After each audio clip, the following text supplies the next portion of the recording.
Coverage किया है इसको। जिस प्रकार वहाँ 4 तारीख के बाद वहाँ लाठी चार्ज हुआ और धारा 144 लगा दी गई, छात्रों को अंदर कैंपस में से उठा के बसों में डाला गया। अब तो हमें लगा कि हमारी यहाँ शायद कोई सुनने वाला नहीं है, तो इस प्रकार इस वजह से हमें अहिंसा के मार्ग को अपनाते हुए जंतर मंतर आना पड़ा। लेकिन जितना टाइम आप लोग ये धरने और इन सब में बिता रहे हैं, उतने टाइम में तो बच्चे पढ़ाई भी कर सकते हैं ना। देखिए दूर है, देखिए मुनमुन जी, एग्जाम दूर कहाँ है? 1 महीने में आप 7 महीने का सेमेस्टर, 6 महीने का सेमेस्टर कैसे कंप्लीट करा लोगे? वो तो फॉर्मेलिटीज चल रही है उधर, तो सबको पता है। स्टूडेंट्स ने हमारे पास स्क्रीनशॉट भेजे हैं, मैं कहोगे तो आपको मुहैया करा दूंगा, चाहे आप उनको दिखा भी देना कि किस प्रकार ऑनलाइन क्लासेस अभी भी चल रही हैं। मुझे समझ में नहीं आ रहा कि डीन ऑफ एग्जामिनेशन और वीसी साहब को कौन ये वर्ग ला रहा है या कौन उनको ये समझा रहा है कि अभी हम ऑफलाइन क्लासेस ले रहे हैं। अभी आप डीआरसी चले जाइए, वहाँ बिल्डिंग्स भी कंप्लीट नहीं है और वहाँ अभी भी अल्टरनेट में क्लासेस चल रही हैं। तो ये तो सब मन गढ़ंत बातें हैं। मुझे नहीं, वो 4 धरने हो गए जी, 17 फरवरी से कैंपस भी खुल गया है, इसके बाद भी प्रशासन को जो बात आप समझाना चाहते हैं वो प्रशासन क्यों नहीं समझता?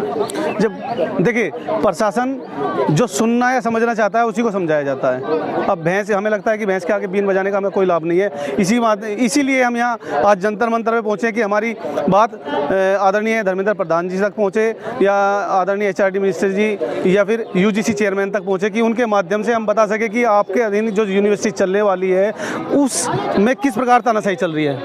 अच्छा, गर्ल्स को तो पढ़ाकू कहा जाता है, आपसे जानना चाहता हूँ फिर लड़कियाँ भी इस प्रदर्शन में शामिल हैं, ऐसा क्यों? सर देखो, लड़के और लड़कियों की बात ही नहीं है। आपको भी बताया दिल्ली यूनिवर्सिटी में 90% से अबव की कट ऑफ लगती है जी। आपको पता है कि दिल्ली यूनिवर्सिटी में 90% से अबव की कट ऑफ लगती है। 95% से नीचे तो बच्चों को एडमिशन भी नहीं मिलता है, बहुत मुश्किल है। सब बच्चे पढ़ने वाले हैं। मैं ही इकोनॉमिक्स ऑनर्स की स्टूडेंट हूँ, 3rd ईयर की। तो देखो हमारे जो 2 सेमेस्टर है वो तो प्रमोट ही किया है हमें सीधा। फर्स्ट सेमेस्टर हमारा ऑफलाइन हुआ है, उसके बाद से हमारे 2 सेमेस्टर में प्रमोट किया है। बाकी में ऑनलाइन एग्जाम हुए हैं, कभी असाइनमेंट बेस्ड एग्जाम भी हुए हैं हमारे, जिसमें सिर्फ असाइनमेंट के बेस पे हमें पास किया गया।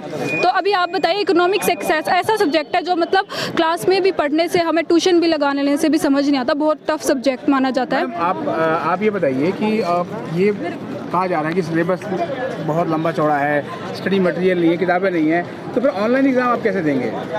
सर मैं DRC में पढ़ती हूँ और हमारे सिर्फ एक वीक में 2 क्लासेस होती हैं, 2 टाइम क्लासेस होती है, 2 डेज। तो जैसे फैब में निकाल दिया था नोटिस कि अब कॉलेजेस ऑफलाइन लग जाएंगे, तो हम एटलीस्ट मार्च के स्टार्टिंग में तक पहुँचे थे। और फिर हम जैसे ही क्लास में एंटर होते तो टीचर्स बोलते कि तुम्हारा सिलेबस पूरा हो चुका है, 80-90% हो चुका है, तो जितना है उतना ही पढ़ेंगे। अब जैसे इस हफ्ते हमें थर्सडे और फ्राइडे को भी छुट्टी है, तो मतलब हमें इस हफ्ते कोई कॉलेज ही नहीं है। तो आप बताइए, जब हमारी क्लासेस ही ऑफलाइन नहीं लग रही है तो हम कैसे एग्ज़ाम्स ऑफलाइन ले लेंगे? नहीं तो आखिर परेशानी कहाँ है? लिखने की आदत छूट गई है इसलिए डर लग रहा है? सर कंटिन्यूसली हमारे सिर्फ OBU है। हम सिर्फ इस सेमेस्टर मांग कर रहे हैं कि OBU हो जाए और हम अगले सेमेस्टर में कोई मांग नहीं कर रहे हैं। तो हमें ऐसा लगता है कि हमारी आवाज़ सुननी चाहिए। ऑफ कोर्स नारेबाजी जारी है और आप देख रहे हैं, आप बच्चों का ये कहना है कि उनकी क्लासेस जैसी हुई है वो परीक्षा भी वैसे ही देना चाहते हैं। इसमें गर्ल्स स्टूडेंट भी शामिल हैं। अब देखना यह है कि विश्वविद्यालय प्रशासन इस मांग को किस रूप में लेता है। अगर आप हमारे चैनल पर नए हैं तो चैनल को सब्सक्राइब कर लें और इसे अपने दोस्तों के बीच शेयर करें। मिलते हैं एक और एपिसोड के साथ, तब तक के लिए नमस्कार।